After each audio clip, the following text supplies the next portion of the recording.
Hi everyone, welcome back to day 2 of the Papercraft Society Advent Calendar collaboration between Monika, aka Paper Mona, Denise from Little G Papercrafts, and myself. Both of the other ladies' YouTube channels will be linked in the description box below. Make sure you go over and check their tutorials out. I can't wait to see what they've made. So day 2 envelope is this lovely teal one. And we have a gorgeous stamp set. Guys, this one is really stunning. And this one was designed by Stamps by Me. Going to take it out of the package so to stop the glare so you can see better if you haven't got this calendar what's on this one. So we have a lovely tree floral arrangement and like a stars. Then we have happy birthday to you, a couple of presents.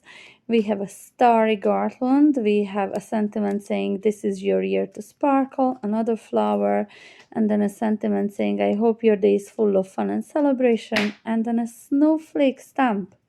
So this is what we've got to work with today. I picked the circle nesting die set from my stash, and this one is by Chloe's Creative Cards. You can use any circle nesting die sets that you may have or any circle cutters. I just like this because every second in this one is scalloped and every second is straight edged one. So these are the two that I picked out. This is the straight edge one that I'm going to work with first, and then I'm going to create a background with the scalloped edge. Now I do got a slightly larger one in here just to create a little area myself where I want to work. So I want my area to be a bit larger than which I will die cut from later. This will all make sense. So I am using watercolor card, and this is by Creative Craft Products from Craft Stash. And the only job I have for this die in here is to draw 3 circles around it. So then I have just an outline of an area that I want to work in. And that's the only thing I'm using this for. I am just roughly cutting around them with my scissors in here. So they are in 3 separate pieces, and I'm going to pick out my stamps that I want to use. For the first one, I'm going to pick the tree stamp. And I am prepping my stamps with a rubber, just a simple pencil rubber, just to take any oils or residue that may have stayed on the stamps from the factory off. For the second one, I'm picking out that flower from the bottom of the stamp set, and I'm going to stamp this multiple times all around that circle and then once in the middle. You'll see in a minute this will be all done on camera. And then for the third one, I picked out a present and a snowflake, but I will change my mind about that. I will not use the snowflake stamp today. I will use the other present or gift stamp instead. I'm going to stamp the tree first, and out of the 2 VersaFine ink pads that I have in green, I am picking out the Shady Lane one, and this is the one that I am stamping my tree with several times until I get a good enough coverage in there, and I'm going to just leave it at that. For my second stamp, I'm using the VersaFine Onyx Black ink to stamp my, I think it's a magnolia flower, is it? It's gorgeous flower. So, and then I'm going to stamp it all around that one, just within that circle that I drew with a pencil line. I know you can't see it, but what I'm doing in here is placing an acetate on top of my stamped images in there, just to protect it when I'm placing the stamp the next time. Can you see that piece of acetate? That's just, I'm making sure that I'm not transferring any ink onto the cardstock before I want to transfer the ink to the cardstock. And for my third one, I'm going to bring in the 2 different present ones, and I'm again using that trick with the acetate just to place it onto the new location. And I just keep going on until the whole area is filled in. Now it's time to add a little bit of a color. I have mowed lawn and pine needles, these are subsidings in here, and some water in my cup. And I'm going to add first of all the mowed lawn. And then I thought that it was too bright, but I kept going on with it, didn't want to stop halfway there. And then I wanted to add the pine needles, but I thought it was too bright. So I brought in a rustic wilderness instead, which matched my color so much better. And the mowed lawn looked so lovely and bright behind it. It almost like gave my tree a glow. So it worked out absolutely perfect in here. Once I added a bit of a blast with my heat tool in here, I decided to add some glitter to this. Now, ideally, I would first go and die cut the circle that I want to die cut, and then I would come back with my dry clear glue and the glitter pot. And it's not gonna do any much difference. The only thing is that now I have to wait quite a long time before I can go ahead and die cut this. That's the only reason. This is the Stardust Green glitter, sparklicious glitter, and it has got such a lovely shine and sparkle to it. Now, as I said, if I could do this again, I would first die cut my circle, which you will see me do soon, and then I would apply the glitter, but as looks wise, it's not going to make any difference. Then I brought in my spun sugar and lumberjack plaid, and first with the very pale pink, I'm adding the base color to all of those flowers, and then I am adding some lumberjack plaid there. And then for the leaves, I'm going to bring in the rustic wilderness again, the same one as I used earlier on to add some color to fill in my tree.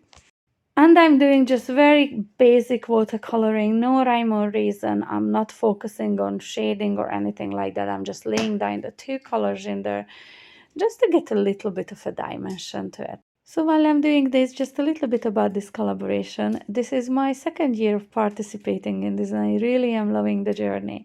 And if you would like to take part in our challenge, you could use the hashtag PS Advent Calendar 2024 on any of your makes inspired by our makes and post it to your social media using the hashtag. We would love to see what you've created. Both of the other ladies, Monika and Denise, are also posting daily inspiration using the Advent calendar onto their own YouTube channels, which is really worth checking out because it is just so amazing to see how the same product inspires us completely differently to create something amazing. For my third and final piece, I'm bringing in a rustic wilderness, festive berries, and salty ocean. Now you might think, why am I bringing the blue one in here? But it will make sense in a little while. But it does make sense to me. So in here I'm just doing again some very basic coloring, just using the combination of these three colors to add the color to the package and then a different one to the bow. And I'm just alternating these three colors on all of these different packages. And it looks like this when it's finished. So now I am going to add a bit of a background to it, and now this blue, using the blue on the packages will make sense. So I'm using a bit of a tumbled glass, which is the lighter blue of the two smudges you can see on my mat in there. And I'm just adding a very light, very watered down layer of it. You can't really pick it up in here. I promise you it is there in the background, and it just makes sense. Just adds a little bit of something to the background in there rather than just having it pure white. The only thing I had to be very careful not to draw out the red or the green into it, because obviously the green colors would just madly and then create new colors, which I didn't want in there. So in here I have the spun sugar, which is again a very pale but pink, and I am adding a watered down layer all around those packages, again just to create a little bit of a background.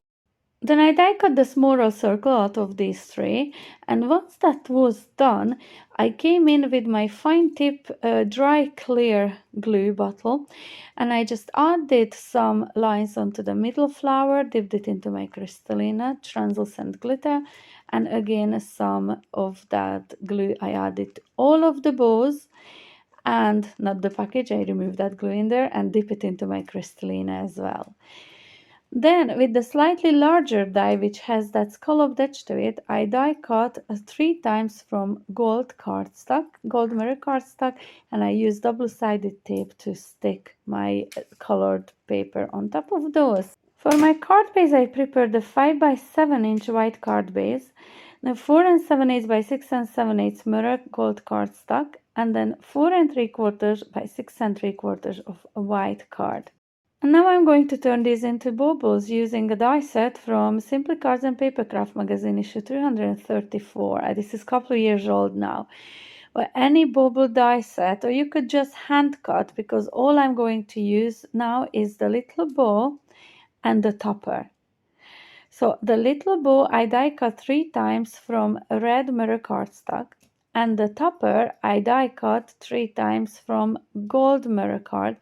And I'm also going to use this thread. You can barely pick up in there. It's a lovely metallic thread. In real life, it really shows so nice in there. It has a slight shine to it, which just goes really, really well with my card. As for the topper, I'm going to use a glittery version of the gold card. I didn't like the plain gold in there. It was too much. So what I did, I die cut it from the gold card, but I had some double-sided tape attached to it. And then I dipped it into my crystalline glitter, same glitter I used on my design of the baubles. And it's just added that lovely sparkle, and it muted down the mirror card in there, but it is the same color behind it, so goes really, really well. I thought my background was a bit too plain, so I embossed it with the Snow Blizzard embossing folder from Chloe's Creative Cards, and then I added some tumbled glass light ink blending all around the edges and then on top of the snowflakes, some of the snowflakes. So I am going to now add some foam pads behind each of these baubles. And then behind the bauble toppers as well, I'm just cutting them down to size. I want them to be the same height as my baubles will be. And here I'm just roughly arranging them because I'm going to, in here I just glued the mirror card down onto my card base, and I added some double-sided tape to the back of my embossed, no fake embossed piece. And I am going to start adding now the toppers only. I'm only going to glue down the toppers. The baubles in there are just placeholders for now, so I know where to add my toppers. The fiddliest part of this whole card making was to pull the metallic thread through the little hole of the topper. It just took me so long. It gave me so much bother. But once I was done with it, I was flying then. So I'm just pulling it onto the back of that embossed card piece.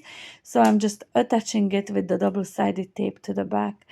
And then I know where to add my baubles, and I just reinforce it with some liquid glue as well on top of the foam pads. And now once these two are in place, I can work away on my third one. Again, I know to add that towards the top.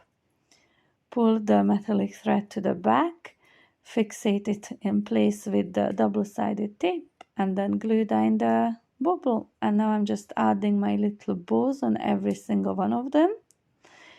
And this is the card almost ready. We need a sentiment. My first idea was to stamp the sentiment onto the card base, but because I embossed that piece, I had to come up with a different idea. So I heat embossed sentiment using polished gold embossing powder.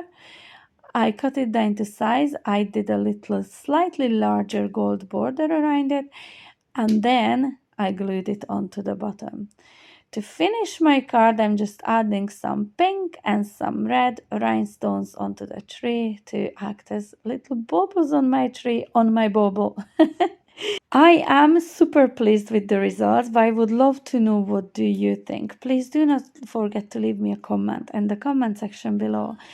If you like this tutorial and you haven't yet subscribed to my channel, I would love to have you in here. Hit the notification bell to make sure you get notified when I upload my next video tomorrow morning.